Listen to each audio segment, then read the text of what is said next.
What's up, guys? I'm back here today doing another mock draft, and I am doing a mock draft directly following the Panthers trade up with the Bears for the number one overall pick. And it's a new landscape in this top 10. I'm excited to see how it goes. Who did the Panthers move up for? You will see in this. So we're not going to have a trade up, which is pretty unusual because so far most of these I've done a trade with the Bears. But we're going to go ahead and start this thing. And I think personally that the Panthers traded up for CJ Stroud to build their franchise. Frank Reich, new head coach over there, finally gets a franchise guy, not some old rental. Ironically, in my last mock draft, on the thumbnail you can see CJ Stroud with a Panthers logo next to him. So looks like I probably am going to get that one right and have him going at 1. Number 2, the Texans will be perfectly happy to take Bryce Young, second overall. Didn't have to move up. They are very content with the Panthers going up to 1 because I think they really know that the Panthers like Stroud. Obviously, this is still in question. I really believe that the Panthers like Stroud, but hey, I could totally be fooled. And we will see on draft night. Number 3, we have the Cardinals here. And I believe this is now a very clear trade-out spot. Now with that Bears pick off the board, we have the Cardinals at 3. I believe that they will trade back here. And I believe that the trade back will be with the Las Vegas Raiders. And the compensation here, I'm not exactly sure of. There wasn't as much draft capital as I thought there would be in the Bears trade, but it was because DJ Moore was included as well. And here we can't have any players, so we're going to go strictly off capital. It doesn't really matter in this term since it's a one-round mock draft. But I'm going to give them the 38th pick from this year and a first next year to move up from 7 to 3. That may be a little strong, but in this case, it really doesn't matter that much. So we're going to go ahead and force this trade through. And now the Raiders are on the clock at number 3. And I believe that they would be moving up for Will Levis. I really think that they would like Will Levis, give him Devontae Adams, a really good weapon as a rookie, to help him out. And I believe that they would definitely be very happy to come up and get their quarterback because without Levis, I think they would be stuck with some kind of rental, such as Jimmy Garoppolo or someone of that caliber. We're on to pick 4 in the Indianapolis Colts, and I truly believe that this could be the 4th quarterback in this scenario now with the Panthers at 1. The 4th quarterback off the board, Anthony Richardson. First 4 picks, quarterbacks. I can see it happening. I can see the Cardinals trading back. I can see all of them taking a quarterback. And that would be truly fascinating. I don't know the last time we've seen something like that, but wow, would that be a fun draft night. So first 4 picks, CJ Stroud, Bryce Young, Will Levis, Anthony Richardson. Amazing. Now on to pick 5, the Seahawks. And I think that the Seahawks are delighted here and that they would go ahead and take Will Anderson, probably the best prospect. Him and Jalen Carter are right there, but Jalen Carter has some more questions off the field. Will Anderson, blue chip prospect. We know he's good. No other questions off the field. He can be a leader in that locker room. Gives them the true pass rush that they really need. And I think they love that pick. Pick number 6, the Detroit Lions.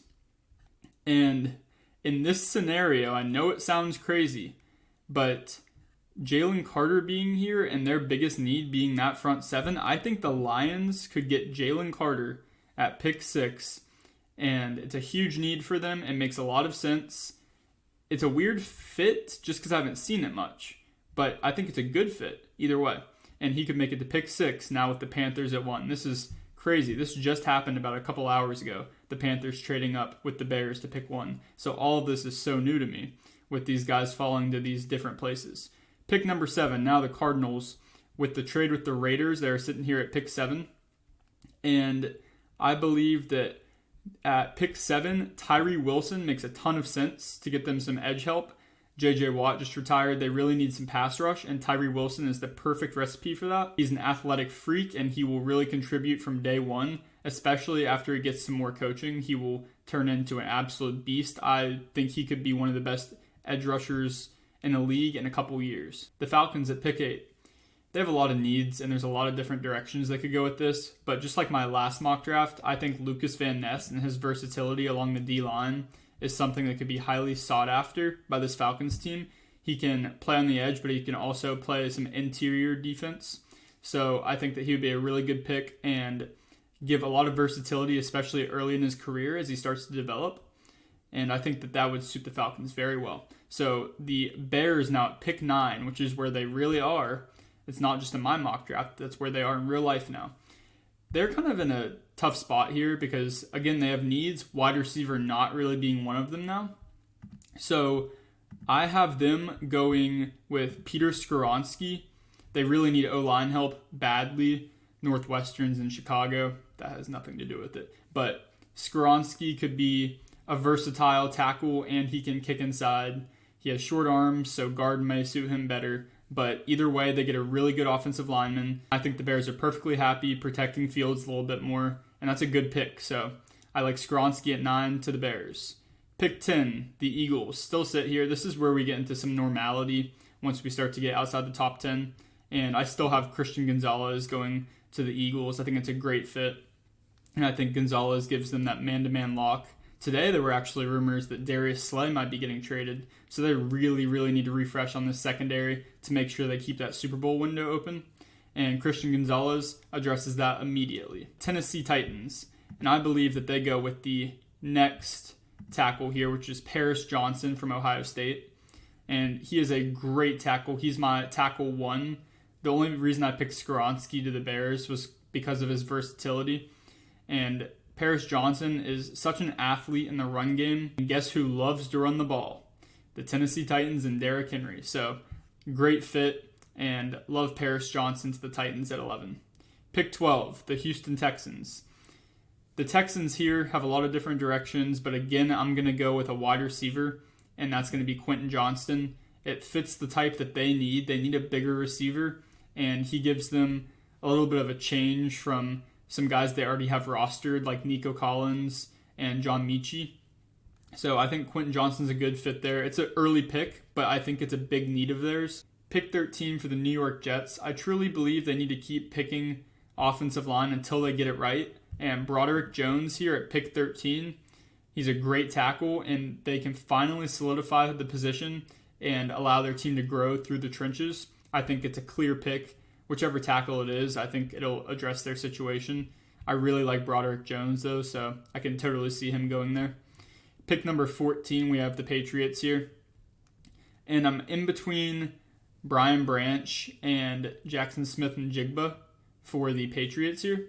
And I'm going to go Jackson Smith and Jigba. I think they really know how good he is and how agile he is. He can truly get open like those Ohio State receivers do. And he's learned from the best, played in a very competitive stage. And I think Belichick will recognize it and go ahead and pick his future slot at pick 14. Pick 15, the Green Bay Packers. The Green Bay Packers line up a ton with taking interior and edge rushers. They love their front seven, and a physical freak out of Georgia, Nolan Smith, makes a lot of sense for me. I think that they love how he tested, and they could have a dynamic duo with Rashawn Gary and Nolan Smith off the edge. So I think it's a great recipe for success, and they can keep that defense good if it's healthy. Pick 16, the Washington Commanders. Corner is a glaring need of theirs, and we're going to go ahead and address it. Devin Witherspoon slides in this. I think he really could on draft night as well. Most people don't have him sliding this far, but I think that people may be overrating where he's going to go, especially because he didn't test. So just my opinion, but we will see come draft night. Now on to pick 17, the Pittsburgh Steelers. I'm in between tackle and corner like most people are, but Anton Harrison truly makes perfect sense for me. I believe he's the last of that upper tier of tackles, and we really need one of those top tier tackles. He's a great tackle out of Oklahoma, and he will be a big difference maker on our O-line and allow our run game to truly start to blossom, which Pittsburgh's always been a trenches team. We need to bring the O-line strength back, and he really does. So Anton Harrison at 17 makes a lot of sense. Pick 18, the Detroit Lions, and we already addressed the interior of their defensive line. So there's really some space here to pick other spots, and Joey Porter still being here, which I believe he could be, out of the fact that he doesn't really have a ton of the speed. He does have the width and the length on the arms, but he's not necessarily a top 20 guy. So I could see him being here at pick 18 for the Lions to pick, and they really need a boundary corner, and he would address that perfectly. So I think this is a great pick here at 18 for the Detroit Lions. Now on to pick 19, the Tampa Bay Buccaneers. And there's a lot of different ways we could go with this pick, but since Jamel Dean and Sean Murphy-Bunting are both free agents, I think Deonte Banks from Maryland makes a lot of sense here. They need secondary help. That's their biggest hole probably, and addressing it right here. It's a little bit early for interior offensive line, so I'm going to go ahead and take a corner here. Pick 20, the Seattle Seahawks. And we had the Seahawks earlier going with Will Anderson, which anyone around him is automatically going to be better. He just has that effect on a defense. But I do believe that Brian Brzee would be their dream draft to really fill up the middle of that interior defensive line and also have Will Anderson off the edge. Their biggest hole last year was run defense and front seven pressuring the passer. So between Will Anderson, Brian Brzee, and Uchenna Nwosu, I think they are ecstatic to have this new front seven. Pick 21, the Chargers are up. And the Chargers here, it makes a lot of sense for them to go Jordan Addison. You know, they brought back Keenan Allen and Mike Williams, restructured their contracts. I thought Keenan Allen may be a cap casualty, but I believe bringing someone that can truly separate, such as Jordan Addison, is a huge dynamic that they really are missing right now. So he would be an impact guy from day one and give them two dimensions when it comes to bigger receivers and separators and downfield threats. So Jordan Addison makes a big difference immediately day one in that team. Now to pick 22. Since Chuck Clark was dealt yesterday for a 7th to the Jets, I'm really liking Brian Branch here to the Ravens.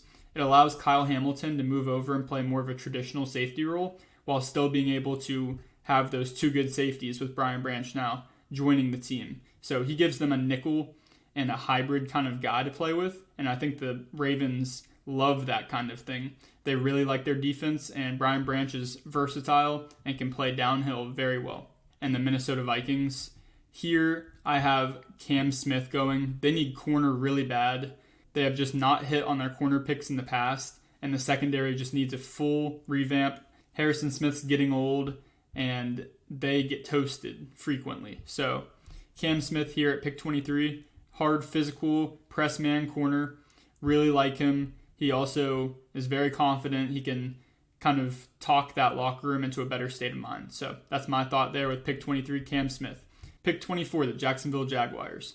The Jaguars have a couple needs, one being interior defense, the other being interior offensive line, and Osiris Torrance is here. Makes a lot of sense. He's from Florida. He's the best interior offensive line guard in this draft.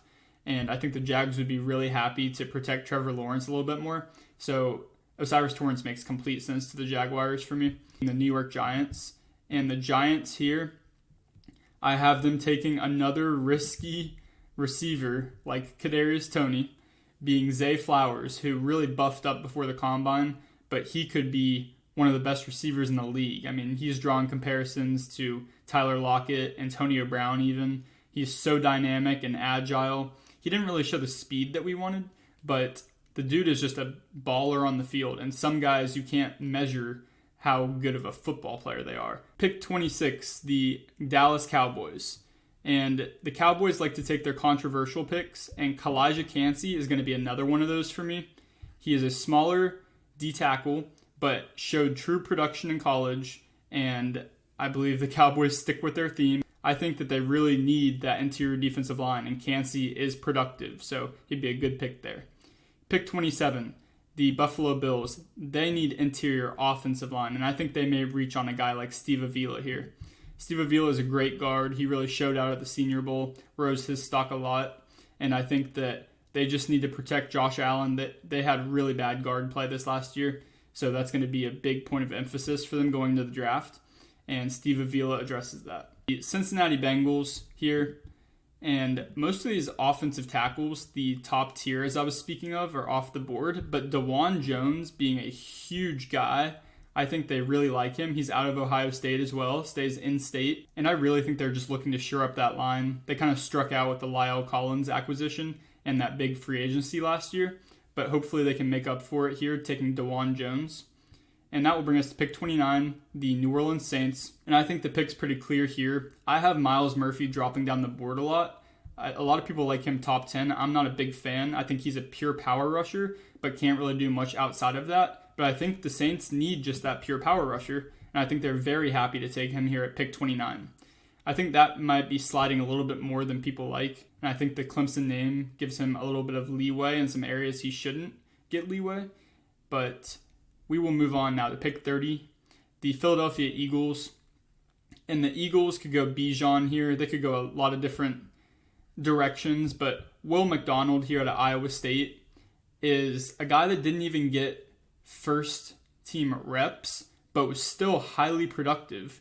And he was a rotational guy, but I believe that in that Eagles system, they really tailored these guys to be great edge rushers, and he can be the next one that they transform into an absolute beast. I think it's a good sign that even in limited reps, he was being very productive, and the Eagles will like to see that. So Will McDonald there at pick 30 to the Eagles, and we'll wrap up here with Super Bowl champion Kansas City Chiefs, and I believe that they will go Felix Anudike-Uzomah to get some more edge help. And defense is always a big highlight for them. They don't have many big names, which is very encouraging, but getting another edge rusher is something that I think they'll look to do.